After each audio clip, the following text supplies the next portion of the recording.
The Iran economic crisis. Iran's currency just collapsed so hard that people are literally burning money in the streets. Why? Because it's worth less than the paper it's printed on. The rial hit record lows in late December 2025, and by early January 2026, nationwide protests had exploded across the country. What started as anger over skyrocketing prices turned deadly pretty fast. Security forces opened fire on crowds in provinces like Lorestan, sniping at least 10 people. Protesters are demanding economic relief and basic rights, but the government insists foreign powers are behind the chaos, stirring up sabotage to destabilize the country. Human rights groups say the crackdown is brutal, with mass arrests and information being suppressed. Some analysts wonder if external actors really are pulling strings, while others argue that this is just raw, grassroots rage from people who can't afford bread anymore. But what's the bigger worry? Iran sits in one of the world's most volatile regions. If the government loses control, oil markets could swing wildly, and the entire Middle East could feel the tremors. It's a reminder that economic despair doesn't just hurt wallets, it topples governments. The ISWAP New Year attack. On New Year's Day 2026, while most of the world was nursing hangovers, ISWAP militants were burning a Christian village to the ground in Adamawa State, Nigeria.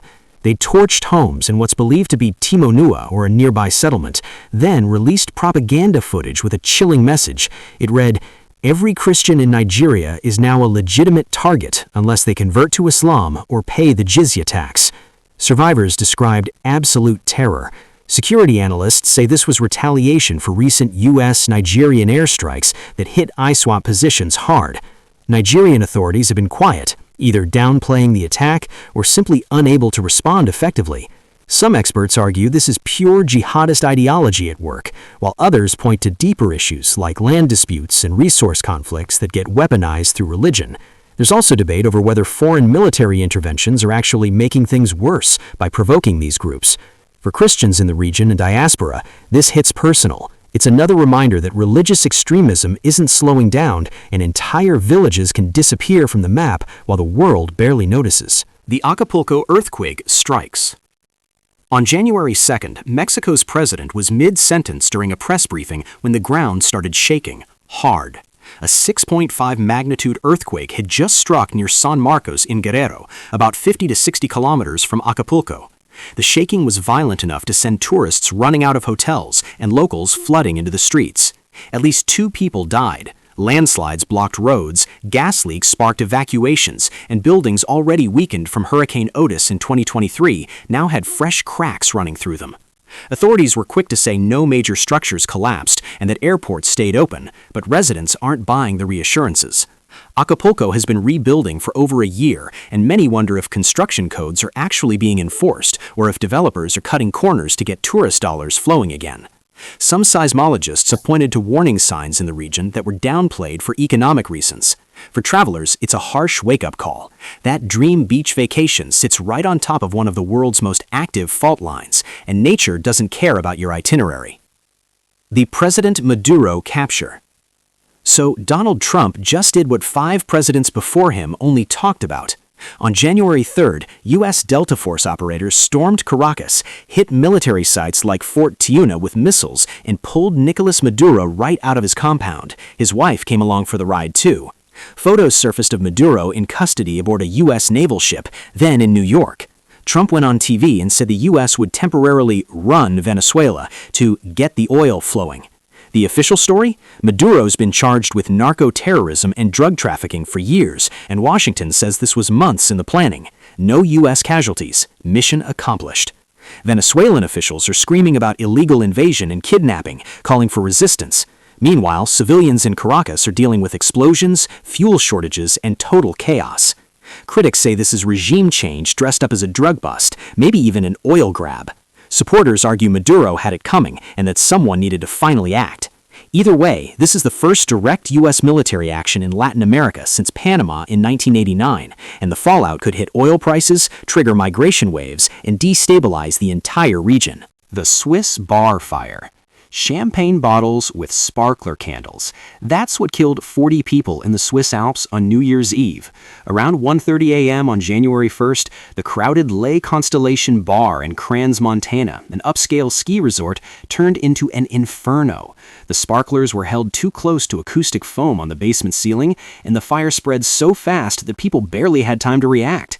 Most of the dead were teenagers and people in their 20s from across Europe, just there to celebrate.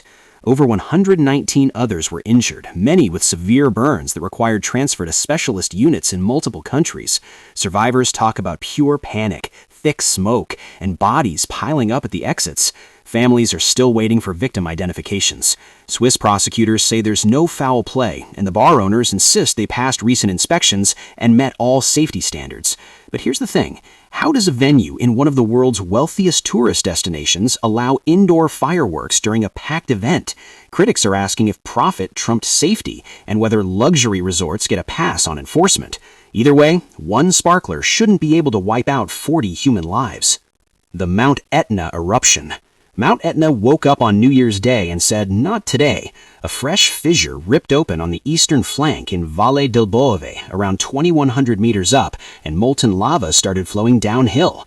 By January 2nd, the flows had creeped lower, glowing bright orange against the snow, while ash drifted into the sky. The footage coming out of Sicily looks unreal. Italy's volcano monitoring agency, INGV, isn't panicking. They're calling it effusive, meaning it's lava-heavy but not explosive.